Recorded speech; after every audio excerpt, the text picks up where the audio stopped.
podcast tricolor, falando do São Paulo Futebol Clube. Repercutir aí o empate com o Cuiabá pelo Campeonato Brasileiro. Mais um jogo ruim do São Paulo. A véspera do jogo contra o Atlético Goianiense, que pode definir a temporada pro São Paulo, né? E eu tava esperando para ouvir a coletiva do Rogério, para ouvir o que ele tinha para falar, porque provavelmente ia ser perguntado sobre o episódio de ontem com relação ao torcedor.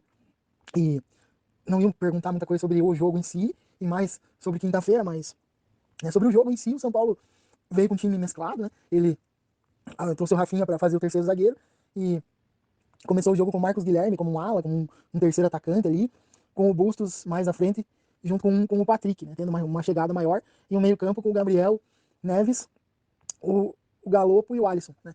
E no começo do jogo o time começou meio desorientado e teve o lance do pênalti. Eu fiquei com a sensação no primeiro momento que não foi pênalti, né? Depois dá pra ver que o Ferrarese, ele na passada ele dá uma encostada com o braço nas costas, né? Do jogador do Cuiabá e que acaba caindo. O Rafinha estava na cobertura, mas enfim. Para o São Paulo, qualquer lance dentro da área tem um peso diferente, tem uma, uma interpretação diferente.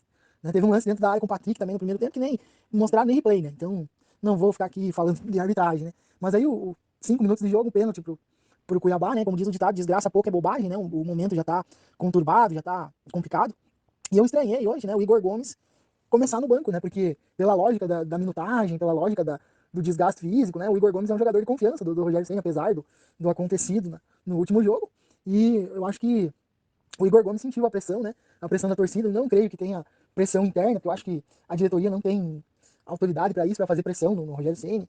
E só achei estranho, porque conhecedor da personalidade do Rogério, como a gente que acompanha o São Paulo, eu acompanho o São Paulo há 30 anos, né? Acompanhei toda a carreira do Rogério. Se tem alguma coisa que eu posso falar é que eu vi o Rogério se tornar o grande ídolo do São Paulo desde dos jogos da base, desde a final da Copinha de 93, que eu assisti, a vitória sobre o Corinthians por 4-3, né, com gols do Jameli, Caio Ribeiro fazendo gol. Então, o São Paulo ganhou do Corinthians na final da Copinha 93, foi bicampeão da Copinha, né, 93 e 94, e o Rogério era o goleiro do time juniores do São Paulo, que hoje é chamado Sub-20, né.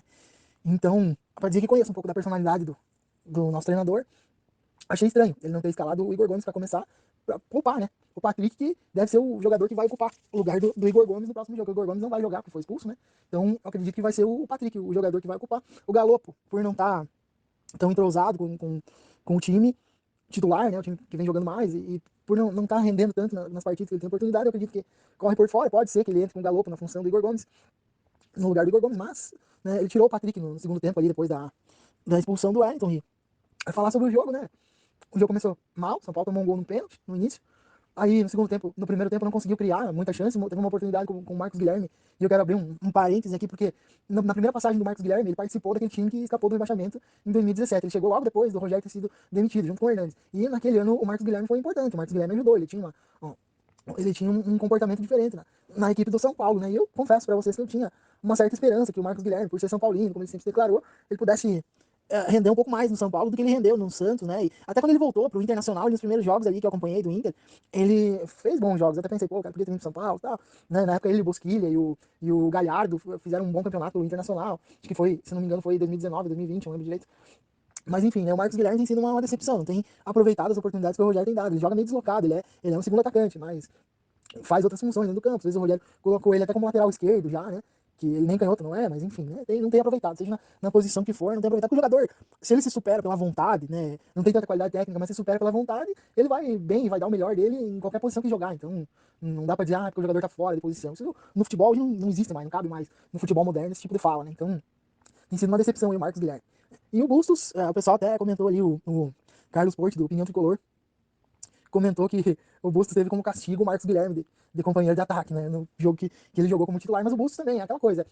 Mesma fala que eu fiz em relação ao Galopo, ao Gabriel Neves, eu faço em relação ao Bustos, que é a adaptação, né, de um jogador estrangeiro que vem jogar no futebol brasileiro, né? O argentino tem outra cultura, tem outro comportamento tático, né? Os treinadores argentinos, eles têm uma filosofia diferente, então, né? E o Bustos estava jogando na Europa, né? Estava jogando no Girona, mas estava jogando na Europa, foi pro Manchester City, depois que ele saiu do Talheres. Então, é um jogador que ainda tem 24 anos, né? Não é tão jovem, mas também não é assim o cara experiente, né? Porque uma das coisas do futebol moderno também é chamar jogador de 23, 24 anos de jovem, né? Os caras que estouram, que aparecem pro futebol cedo, com 23 anos, já são experientes. É a história do menino Ney, né? O Neymar com 40 anos vai ser chamado de menino. Mas enfim, né? E o Igor Gomes também, né, se encaixa nesse quesito. Ele é da base, é jovem, mas é um jogador experiente, né? Então, e o Wellington também, já tem 2 anos aí no time profissional, né? E mais uma vez um jogador comprometeu.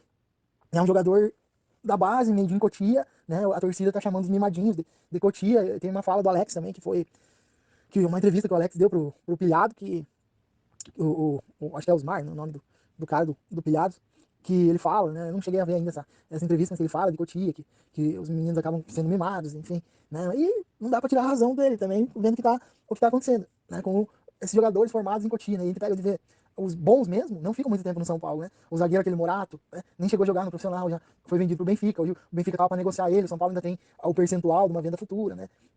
Que é interessante para o São Paulo esse tipo de negociação, mas parece que vai ficar no Benfica porque é um dos jogadores de confiança do treinador, né? Então, né, e outra coisa que eu estava pensando também em relação a isso, vendo hoje também a estreia do Antony no Manchester, né? E vai na contramão do que a gente fala da adaptação do jogador estrangeiro que vem jogar em outro clube, né? Porque parece que o Antony já estava adaptadíssimo ao Manchester, né? O Antony saiu daqui de São Paulo, foi jogar no Ajax, arrebentou em 2 temporadas no Ajax. Para mim, o Antony fez mais no Ajax do que o próprio David Neres. O David Neres ficou 4, 5 temporadas, se não me engano, e né? Mas os dois arrebentaram, né? Mas o Antony, a projeção do Antony foi muito rápida, muito meteórica depois que ele saiu do São Paulo, vai jogar a Copa do Mundo, enfim. Né? E a sensação é que fica que parece que quando esses jogadores estão jogando no São Paulo, cara, esses caras carregam uma geladeira nas costas. Parece que é um peso muito maior, uma pressão, não sei, mexe com o psicológico, porque o Antony parece que não jogava 10% do que ele apresentou hoje no jogo. Eu assisti o jogo do Manchester contra o Arsenal, e eu nem gosto muito de assistir o futebol europeu, esses jogos da Premier League, principalmente, porque dá uma depressão a gente ver aquele jogo e ver o Campeonato Brasileiro. Né? Então eu prefiro ficar só no Campeonato Brasileiro, a gente acostuma com o que é ruim, né? Porque depois tu vai lá e ver o que é bom, ver o futebol bem jogado, o futebol dinâmico, sem essa aplicação do jogo, né? A gente viu o Daverson, que, com todo respeito, né? É um pateta, não vou usar a palavra palhaço, né? Porque, como ele deu uma entrevista ali, alugou o microfone da Sport TV no final, né? Falou um monte, e ele é tão fora da realidade que o cara que tava do lado dele, o jogador que sofreu o pênalti, né? Foi do lado ali pra fazer como se fosse um guarda-costas dele na hora da entrevista. Ele botou a mão no ombro do cara e falou: fiz o gol com um passe genial. Porra, fez o gol de pênalti, mano. Não teve passe genial, né? Foi um pênalti discutível ainda, que eu fiquei com a sensação que o Ferrarese mal encostou no cara. Mas como eu falei no início, né? O São Paulo é 2 pesos, 2 medidas, né? Mas, enfim, né? O momento do São Paulo é péssimo, péssimo, né? O São Paulo é, como eu já ouvi dizer, péssimo quarto colocado no Campeonato Brasileiro, né?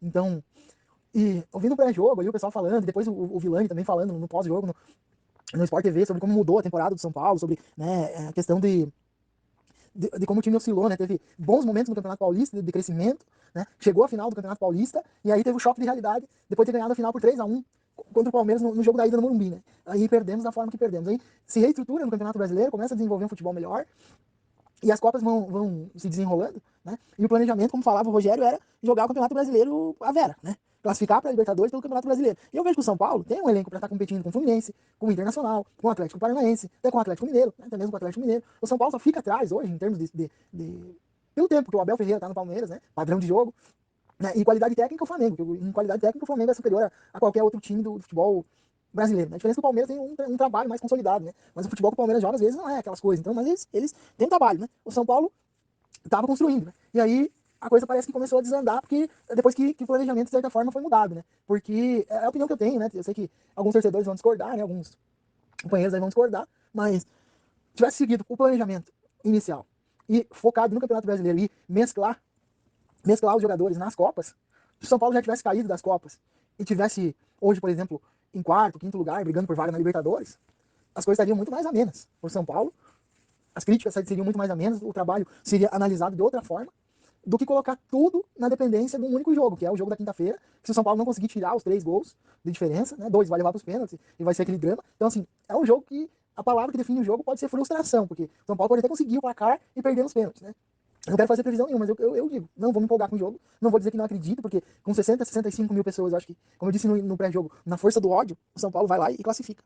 Mas, né? E aí, e o jogo da final? Né? Tem o jogo da final ainda. O time do Del Valle, que fincou o pé na final, é um time que disputou fase de grupo da Libertadores, é bom time, já foi campeão da Copa Sul-Americana, tem um trabalho, né? Trocou de treinador, era o Miguel Angel, agora é outro, mas a filosofia continua, é um time estruturado no Equador, tá sempre chegando, tá sempre competindo, né? E será que o São Paulo tá preparado para esse jogo? E aí, o São Paulo, fora dos domínios do Morumbi, fora do bairro do Morumbi, fora da presença da torcida, é um time medíocre, tem sido um time medíocre. O São Paulo jogou 12 jogos no Campeonato Brasileiro, ganhou um, fora de casa só ganhou, coincidência até cômica e irônica, do Atlético Goianiense, que quando precisou ganhar mesmo, quando valia mesmo, não ganhou. Então, né? Vai, aí eu fico pensando, pô, o São Paulo, no Campeonato Paulista, foi até a final, pô, 3-1, vamos ser campeão, pá, vem um choque de realidade. Aí agora a Copa Sul-Americana. Quem sabe vai pra final, né? E já deixando claro, se classificar não é o time, não é o Rogério, não é jogador. Se classificar, quem classificou o São Paulo foi o Morumbi. A torcida e o torcedor São Paulino, né? Que vai classificar o São Paulo. Eu não vou dizer que acredito, que não acredito, mas né? Só vou acreditar que o São Paulo vai ser campeão quando eu apitar o jogo, porque dos últimos jogos pra cá eu venho desanimando de uma tal forma que não era cogitável pra mim pensar que o São Paulo iria brigar pra não cair no Campeonato Brasileiro. Mas o São Paulo tem 30 pontos, o segundo turno tem bastante jogos ainda, mas tem jogos difíceis, e o São Paulo precisa somar pelo menos mais 20 para escapar de qualquer risco, né? E aí depois pensar em pegar a Copa Sul-Americana, quem sabe uma pré-Libertadores, né? E aí, e se não se classificar na quinta-feira? O Rogério vai ser mandado embora? Vai mudar alguma coisa? Vai mudar alguma coisa e trazer outro treinador? Será que o problema é realmente o treinador, né? A gente parando pra pensar, Diego Aguirre em 2018, o São Paulo tinha um jeito de jogar, um jeito que a gente se incomodava às vezes, né? Porque o São Paulo fazia um gol e recuava. Mas o São Paulo conseguiu vitórias importantes. Chegou no campeonato de pontos corridos, brigando pelas primeiras colocações até faltar 5 rodadas e alguma coisa esculhambar tudo, né? Que a gente não sabe o que foi. E o problema é que o torcedor de São Paulo nunca sabe exatamente o que acontece. É alguma coisa de bastidor que, né, naquele 2018 teve até questão política influenciando, né? Aí, depois de 2019, aquele vexame na pré-Libertadores, 2020 o Diniz consegue fazer um trabalho, consegue dar um padrão, as coisas iam muito bem, chegando nas Copas, né? Poderíamos ter classificado na Sul-Americana, naquele jogo dramático contra o Lanús, né? E semifinal de Copa do Brasil, como estamos agora, com a diferença que os pontos do Campeonato Brasileiro não ficaram para trás. O Campeonato Brasileiro foi sempre a prioridade. Só que aí, faltando 7 rodadas, 10 rodadas para acabar o campeonato, São Paulo com 7 pontos na frente, que é a vantagem que o Palmeiras tem hoje para o Flamengo, deixou escapar o campeonato, né? O que foi que aconteceu? Problema de ambiente, grupo rachado, né? O Diniz brigando com o Tietê, com os jogadores. Qual é o problema, né? E o torcedor nunca sabe, o torcedor nunca sabe. Aí agora, o Crespo, mais recentemente o Crespo.